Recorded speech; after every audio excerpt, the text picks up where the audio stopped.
Hey Severance fans, welcome back to Tori Talks with Dr. S. I'm Tori, this is Dr. S. Today we'll discuss Severance Season 2, Episode 2. It's called Goodbye, Mrs. Selvig. Goodbye indeed. So you guys, we have to talk about the new intro. Oh my gosh, it's so cool. Creepy. The balloon, he carries his Audi into the office, or maybe it's vice versa. There's so much to, like, we probably need a whole video just to dissect that. Yes, because that was amazing. Whoever did that, good job. Okay, so now the episode. It shows what happened after they snapped out of the innie perspective, which, by the way, they were in for 39 minutes, we learned in this episode.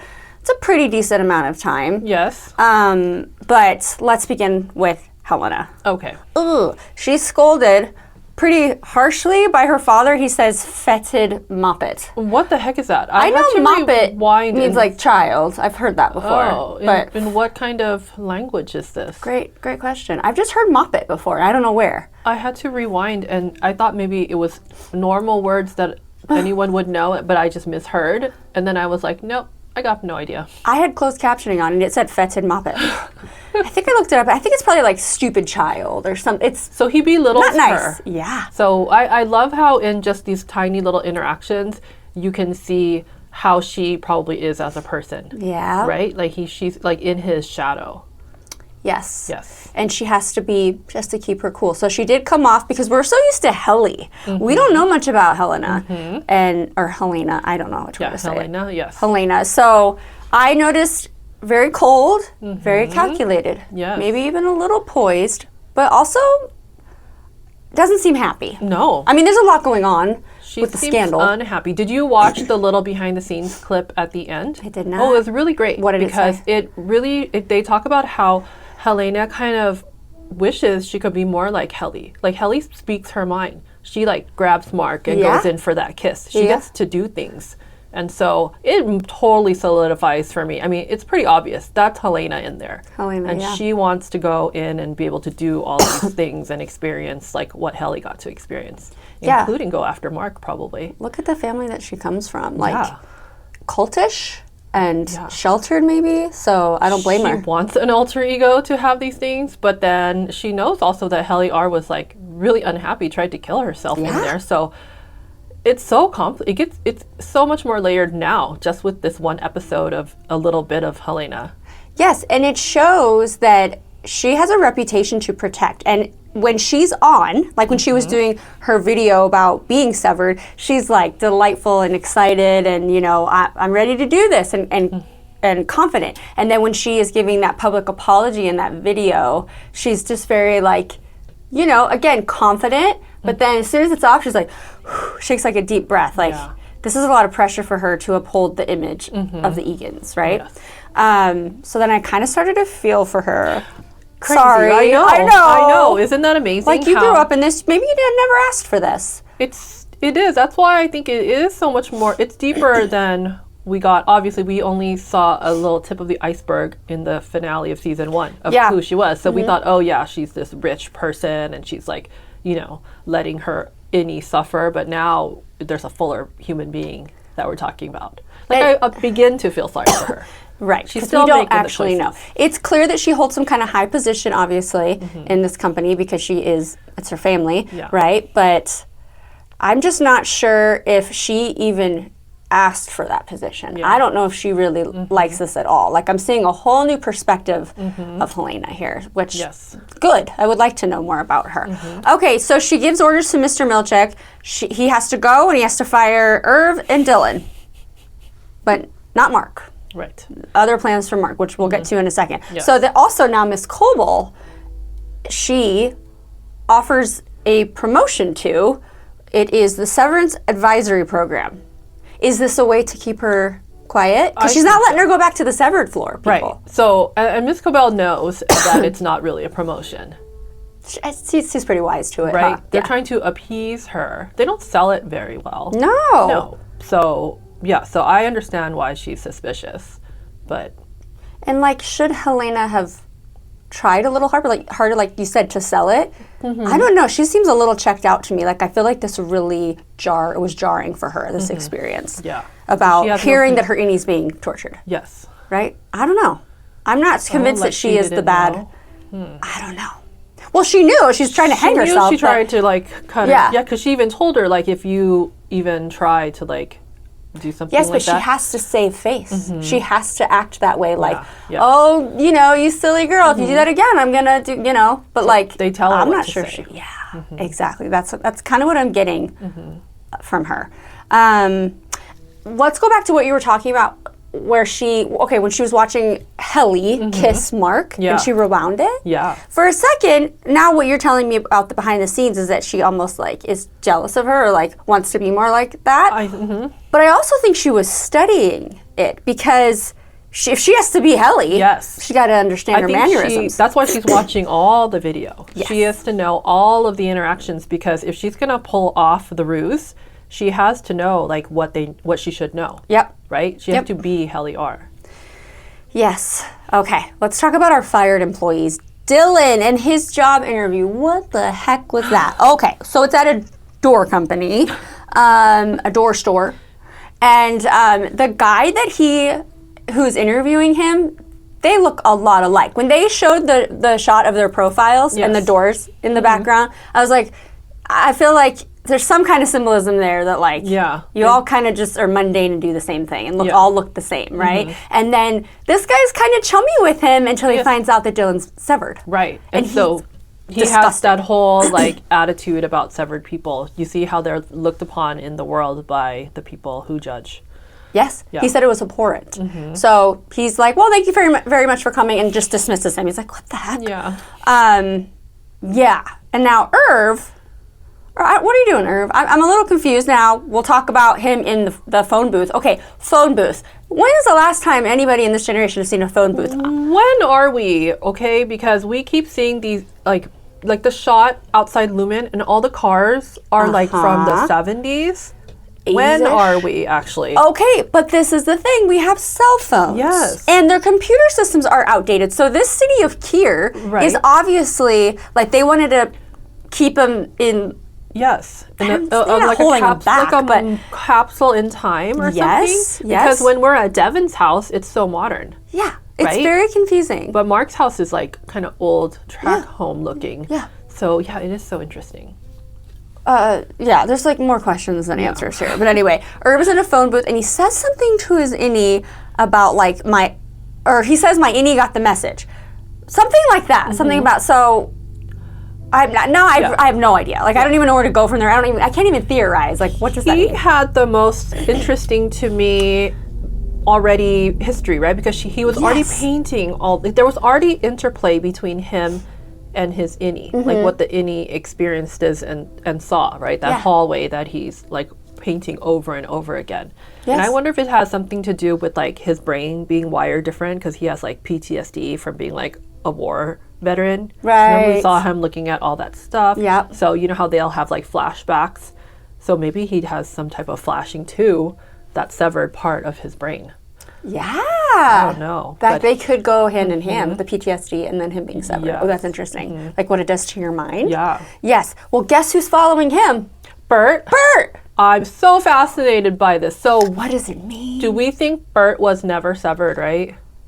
That's what I'm thinking. Well, they did show in the aftermath when Mark's like, she's alive. And then him pounding on the door saying, Bert. So his Audi is probably like, who is this guy? Like, what happened after Bert? Because then he's woke up and he's there. Yeah. So then is he like, hello? And he's like, oh, sorry. Yeah. And why is Bert following him? Yeah. I mean, maybe he's like, why were you banging on my door? Yeah. Yelling my name. I don't know. So we got to find out more about that. Okay, now let's talk about Mark and Devin and Rickon. Rickon's such a weirdo. He's so funny. Okay, so they're discussing like, oh, surely you meant she's alive. It's the baby. It's the baby, right? She's alive. Okay. And we're like, come on. But you can even see that they're like, oh yeah, obviously. With the picture in your hand. Yeah, and Rickon though is the one that's really like, no. That's gotta be the baby. Gotta be the baby. I was dying. I was like, please, you guys, you need to put this together, or I'm gonna go down there and tell you. Yeah, there's no way you don't suspect it, which it was very obvious. I thought that they did, well, at least Devin suspected it. Thank goodness Devin suspected it. Yes. Yes. Right.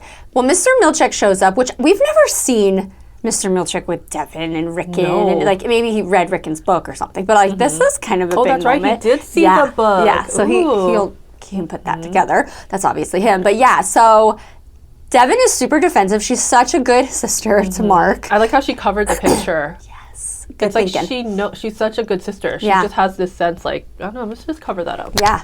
And she even calls out, like, why is Miss Cobell acting as a lactation consultant? She's asking all the right questions. All the right questions, Thank yes. you. Well, it turns out Mark is not fired.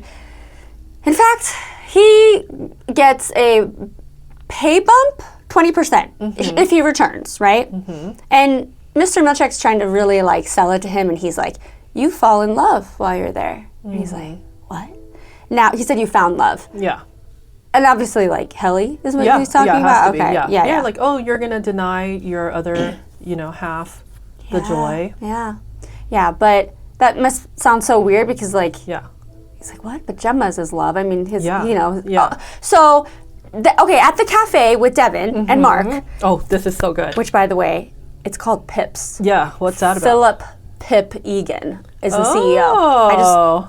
Anyway, just a little nugget. But this is the city of Keir, so that's not that crazy of a find. Okay, so Devin's like, I still think we should keep the investigation open about she's alive being Gemma. And it's sad for him. It's like he doesn't even want to accept that is possible because of how he grieved for her. Right. And he's like, I saw her body. Yeah, so then though, but when he says, what if we found like your husband's burned body? So then I was like, oh, you identified a burned body. Which you do with teeth typically. So they could have, or maybe there was a wedding ring. Any type of staged. Yes, maybe other jewel or shoe or something that, she would have been holding something. So I'm like, okay, so this is what happened. Yeah. Right? They staged some type of car crash explosion. And so that's how. Even teeth, they could have taken her teeth. Yeah. Because, that's true. Implants for the Miss Casey who's in the box. Yeah. So there you go. We know it wasn't a formal identification process, okay? Right. And we even know that. Yes. So there is somebody lurking, Mr. Drummond, who's like, seems like the right-hand man to Helena, but also like he seems to have some kind of like influence on her. He's odd. Yeah, like she seems a little like, did I do that right? Right. I don't know. Is he her keeper, her watch? That's what it sure seems like. Keep her in line. Yeah. All right. Mark is trying to confront Miss Kobelvig. Yes. I love that. That's her new name. She will always be now Miss Kobelvig. And so she's like, whatever, I'm leaving, dude. And he's like, okay, like, talk to me about this. And she's like, you went back? And she's like, was there a pineapple involved? And she's just kind of like, silly boy, you were swayed way too easily. And then he finally is like, do you know something about Gemma? And Patricia Arquette, give her an Emmy. She was so good with this moment. Because it's like, what do you do? Neither answer is satisfactory, yes or no, right? Yeah. Like, yes, if she says yes, then obviously. But she said nothing. Except the big, loud shriek, which is just probably all her frustration and anger and maybe sadness and guilt all coming out in one big, loud noise. She wasn't supposed to be living next door to him, right? That was her own choice.